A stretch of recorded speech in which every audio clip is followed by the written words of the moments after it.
fishing vessel hauls a net of fish onto the deck, and among the catch there is a strange, screaming creature. Without thinking twice, the ship's captain pulls the trigger, and with that single shot, a new branch of human history begins. An ordinary man, Barkley Dupont, wakes up in the middle of the night to an urgent call to work. Waking his daughter Kirby, he asks her to go stay with her mother. There has been an oil spill in the sea near Scotland, and he needs to be there. As he boards the aircraft, Barkley warns the general that a mistake has been made. He is a civilian and has nothing to do with the man he is supposedly replacing, but the general has too many other concerns and pays no attention to the young man's words. By a twist of fate, Barkley ends up flying with the rest of the group to a deserted coastline. There he sees something astonishing and terrifying, the body of a marine creature he had previously only seen in children's books. Homo aqua. That is the name the general gives the being. He explains to the uninitiated that this creature is not an alien. On the contrary, such beings appeared in the waters of our planet long before the emergence of humanity.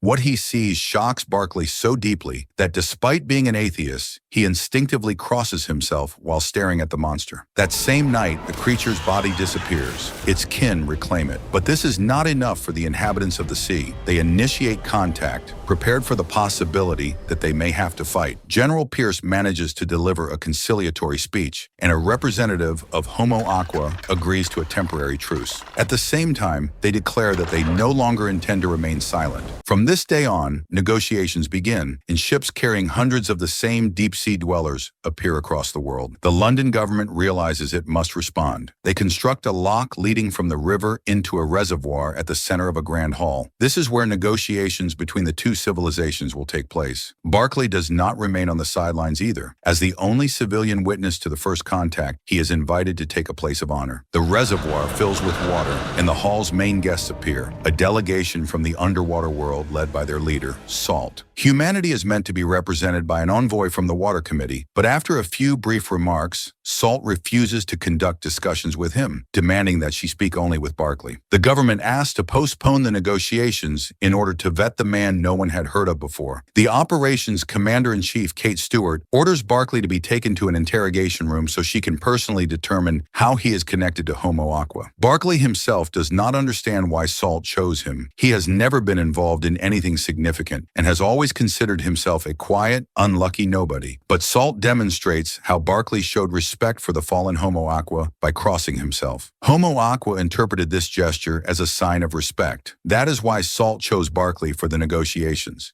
He tries to be honest and to answer all of the guests' questions with dignity. As an argument, Salt asks the ambassador to drink a glass of water drawn directly from the river. At that moment, Barkley realizes that a formal diplomatic discussion will not work and that he will have to speak for himself. The man apologizes for humanity's pollution of rivers, seas, and oceans, and assures Salt that they will fix it. However, according to expert estimates, it would take 45 years to even partially cleanse the planet and its oceans of pollution. This option is completely unacceptable to Salt, and in order to help humanity, she decides to return all the waste currently lying in the ocean. The Parliament building trembles. Millions of tons of garbage, plastic, polyethylene, and rusted old ships fall from the sky, filling cities and countries across the world. Stewart demands that Homo Aqua stop, but Salt only laughs in response. They have not given humanity anything new. They have merely returned what was thrown into the ocean. The world's largest cities are paralyzed by thick layers of plastic waste. Damage is already measured in the hundreds of billions, and it becomes clear that a peaceful treaty with Homo Aqua must be concluded urgently. Barkley appears at the podium once again and asks Salt to state the terms of the truce. The terms turn out to be quite simple. The aquatic inhabitants are tired of the chaos humans have created on the planet, and now they demand the establishment of boundaries. Humans remain on land. Homo Aqua live in the oceans, seas, and rivers. No one is allowed to send ships or aircraft across or above the water, or otherwise interfere with their measured way of life. The government believes these demands are too harsh and impossible to fulfill. To avoid escalating the situation, Barkley asks for some time, and Salt agrees. But with one additional condition: the next meeting will take place on the ocean floor. General Pierce gathers the best instructors, and they begin preparing Barkley for an extreme deep-sea dive. At the same time, a team readies a bathyscaphe capable of descending to a depth of 8,000 meters, where the meeting with Homo Aqua will take place. Several additional diplomats are included in the delegation, and all of them understand that they have signed up for an extremely dangerous mission. Barkley's ex-wife and daughter worry about him, but he convinces them that he knows what he is getting into. Even so, his own nerves are fraying. Just yesterday, he was arranging taxis for clients and sitting at a computer, and today the fate of humanity depends on him. A helicopter delivers the team to the vessel from which the bathyscaphe will be launched. One of the diplomats brings a souvenir, a wooden globe that will allow Homo Aqua to see the planet from above rather than from beneath the water. The most critical moment arrives. The group prepares for the descent. General Pierce descends with the team, and before the dive, he delivers a passionate speech, urging his colleagues to do everything possible to save the world. The capsule slowly sinks beneath the surface. The diplomats tremble with fear as they listen to the metal creak and compress under the pressure. But Pierce remains confident. Nothing terrible is happening, and everything is still under control. At the same time, an emergency meeting takes place in a government office. Kate Stewart was not invited, but she arrives anyway to learn about her colleagues' plans. To her indignation, she discovers that some participants are not inclined toward a truce. They refuse to make concessions and intend to enter open conflict. Stewart also hears the word rift mentioned several times, but no one is willing to explain what it means. The capsule descends into uncharted waters beyond the limits of any maps. Tension rises in the control center. Everyone watches the instruments closely, hoping the mission will succeed. But suddenly, the bathyscaphe comes to a halt, and a second later, an unknown force begins dragging it downward at tremendous speed. Then the bathyscaphe stops abruptly. The passengers put on sealed helmets and stare in horror at the hatch as someone opens it from the outside. At last, a dark passageway appears, and General Pierce must summon his courage and step out first. Leaving the capsule, the diplomats find themselves in an astonishing place. The dark depths of the water, illuminated by a strange glow. They are met by Salt, who had risen to the surface for negotiations. Approaching Barkley, Salt asks him to trust her. She removes his helmet, and it becomes clear that he can breathe without any additional equipment. The rest of the expedition follows his example, and only the old man Campbell chooses to keep his helmet on, unwilling to trust Homo Aqua. Salt gives the guests a tour through the mysterious labyrinths of her world. She speaks of how beautiful life beneath the water is, and how deeply they desire peace and tranquility. At one point, she manages to lead Barkley away from the group, leaving him alone with her for a short time. During that moment, they both realize that there is a certain bond between them, one that allows them to reach agreements peacefully. As soon as the group rejoins Barkley, Salt leads the visitors onto a platform. They find themselves before thousands of sea dwellers with whom they are meant to build friendship. Kate Stewart, exhausted and tense, watches the situation with the bathyscaphe from home. She shares her worries with her boyfriend, explaining that many within the government still want to fight, an idea she considers foolish and hopeless. But the couple does not have time to finish the conversation. Kate's young lover notices a laser sight on her face and manages to throw her to the floor, covering her with his body. The commander survives. Her beloved man does not. At the very same moment, Campbell hands Salt the wooden globe, the very souvenir. But as the sphere begins to glow, everyone realizes it is an act of sabotage. The leadership sent Campbell to strike the first blow. A blinding flash overwhelms thousands of Homo Aqua, and Barkley shields Salt with his own body as all of his companions perish. Federal news channels report that the mission has failed and that all participants are presumed dead. But this is not entirely true.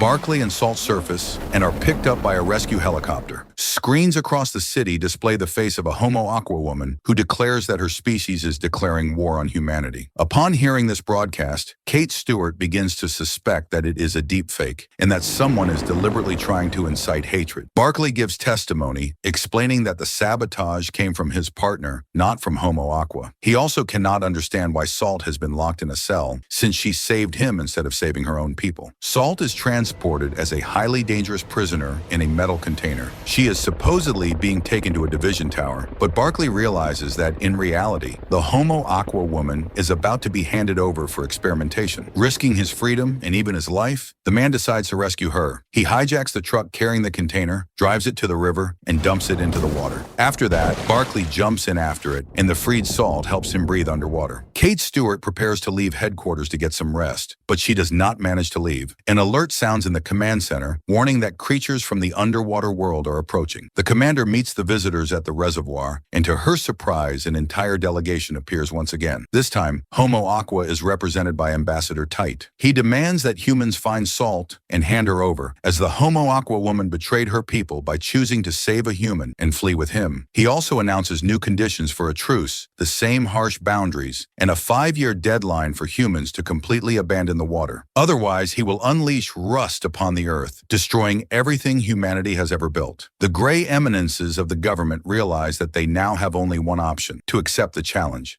But to do so, they must find Salt and test the rift on her. Meanwhile, the Homo Aqua woman is getting acquainted with life on land. Hiding with Barkley among the ruins of an abandoned building, she tries to understand what to do next. Salt admits that she cannot return home. She betrayed her species, and severe punishment awaits her. She will be exiled and forced to swim alone for all eternity. This emotional conversation ends with the first kiss between Barkley and Salt. The couple spends the night together, talking about how wonderful it would be to live their entire lives together like this, and to give birth to little fish. A joke. Realizing that they cannot simply sit and wait, Barkley takes a phone from a passerby and contacts his daughter and ex-wife. He asks them to bring his documents so that he and Salt can escape the city, but he does not realize that government agents are already nearby and their conversation is being monitored. The meeting location is reported to Stewart, and an entire capture team is dispatched. By this point, however, the commander already knows that the Sea Woman is not responsible for the sabotage and that she is in danger, just like the rest of the world. Barkley's ex-wife manages to shout that it is a trap, but it is already too late. In panic, the man rushes back and forth across the bridge and begs the Homo Aqua woman to jump into the river, promising that he will find her again. Dogs begin to disappear from cities. Responsibility is claimed by Tide, who calls it revenge for the fact that humans eat fish. This behavior only worsens the situation, and the world finds itself on the brink of war. Barkley finds himself in a difficult position. He is not a prisoner, but neither is he free. He is under constant surveillance, and he also suffers from pain in his body and lungs. The only place where he feels even a little relief is in the water. To help him, Stewart sends Barkley for a thorough medical examination, assuming that everything is a consequence of the dive to 8,000 meters that he endured. Barkley spends his free time in a hotel, but even there he cannot relax. Cameras are installed throughout the room, and every meal has to be checked to make sure it is not poison. Stewart once again hears mention of the word rift. She tries to get to the truth, but so far she cannot. And this is not the worst of it. Far worse is the fact that Homo Aqua have begun melting glaciers, and if they do not stop, the land will soon be submerged. The government once again attempts to negotiate with Tide, but the new Homo Aqua leader remains unyielding. Humans have only 5 years left, after which their species will come to an end and the planet will become free again. Barkley manages to meet with his ex-wife and daughter. He learns that the women have been offered evacuation to a safe location and that he will most likely never see them again. Speaking with him, Barbara realizes that he has fallen in love with Salt, and she hopes this will not bring her former husband harm. It must be said that there are still good moments in Barkley's life. Around him are his people, those who secretly help him slip out of the hotel at night to reach the sea. Each time, the man dives into the water and calls out to Salt, but so far his cries go unanswered. Despite Barkley's attempts to be careful, his nightly excursions do not go unnoticed. Learning about them, the agents who devise the rift decide to turn off the jammers so that Barkley can be used as bait for Salt. Stewart hears about the rift once again and demands an explanation from the minister. He refuses to reveal the secret, but from his expression, she understands that it involves some kind of horrific weapon. One evening does not go as planned. During dinner, Barkley loses consciousness, and while he sleeps, agents in protective suits inject him with an unknown substance. Unaware of this, the man wakes up and follows his usual route, to the water, to call for Salt once more. This time, a miracle happens. The young woman emerges from the sea foam, and they merge in a passionate kiss. Knowing that they have little time, Salt gives her friend a clue. The negotiators must ask Homo Aqua for consent. This word carries sacred meaning. It can stop the war and grant mutual understanding between civilizations. A happy Barkley hopes that this will be the end of it. He tells Kate Stewart about the word, and her people broadcast a radio signal with an encrypted code. But it is already too late. Bodies of marine inhabitants are washed ashore all over the world, bearing traces of a deadly virus. Stewart realizes that this was the rift. The government decided to eliminate Homo Aqua in this way. Barkley is summoned once more for final negotiations, and he looks Salt in the eyes with shame. The Homo Aqua woman is devastated. Her people have been nearly exterminated. She announces that they surrender. Humans may continue continue to live as they see fit, and Homo Aqua will retreat into the depths. But even this is not enough for the government. They want to confine the sea dwellers to a single location, creating a kind of marine hunting ground. As a final warning, salt promises retribution. The water humanity has infected with the virus will inevitably destroy them. An urgent call from a doctor plunges Kate Stewart into shock. Upon learning the news about Barkley's health, she finds him and personally drives him to the sea. As usual, he dives into the ocean depths and calls for his beloved, and together they descend into the deep. For the changes in Barkley's body were not accidental. He has developed gills, and now he must live in a new world, together with the one he loves. This is where the series ends.